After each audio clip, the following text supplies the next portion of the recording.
cinéma en France, c'est un secteur qui est traditionnellement déficitaire, c'est-à-dire qu'il est très subventionné et que ces aides sont des aides à la création à plusieurs niveaux qui permettent à plein de réalisateurs de mener à bien leur œuvre sans vraiment se soucier de la rentabilité ou même de l'existence commerciale du film.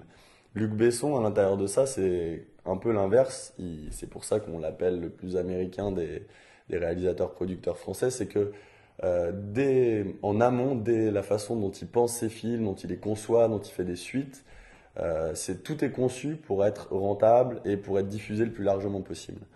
Donc il est en opposition de base théorique avec le cinéma français.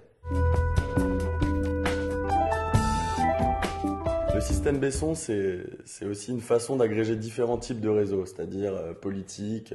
On l'a vu avec Emmanuelle Mignon, qui était l'ancienne directrice de cabinet de Nicolas Sarkozy, ramener des gens de l'Élysée. Beaucoup de banquiers qui ont été ramenés dans le conseil d'administration.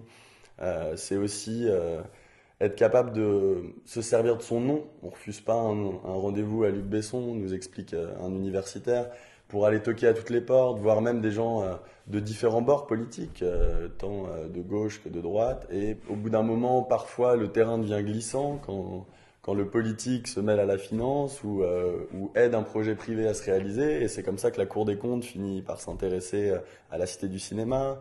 C'est comme ça que l'autorité des marchés financiers commence à s'intéresser à la major de Luc Besson EuropaCorp qui est cotée en bourse. Et petit à petit, en s'approchant des enquêtes, on peut tirer un peu les ficelles de fonctionnement du cinéaste et businessman.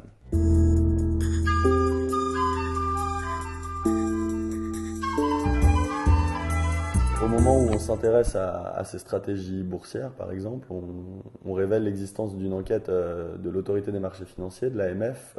Elle reproche à Luc Besson et à Christophe Lambert, donc son directeur général, d'avoir sous-estimé d'un côté les pertes qui ont été annoncées en 2000 et en 2011, donc 10 millions et 30 millions, et donc d'avoir mal informé volontairement les marchés. C'est ce qui leur est reproché.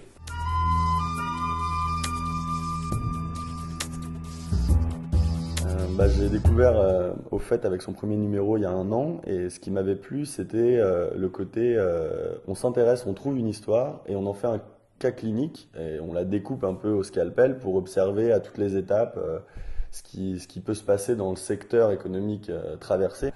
Et je trouvais que pour s'intéresser au secteur du cinéma, Luc Besson était intéressant parce que il agit sur tous les secteurs en fait. Il a sa major qui est cotée en bourse, qui fait de la production, qui maintenant fait de la distribution. Il est devenu exploitant en ouvrant son premier multiplex, puis il espère en ouvrir d'autres. Donc au fait, permettait comme ça d'aller chercher des anecdotes, une histoire qui racontait un peu ce qu'un magnat français du cinéma racontait du cinéma et racontait de lui-même en fait.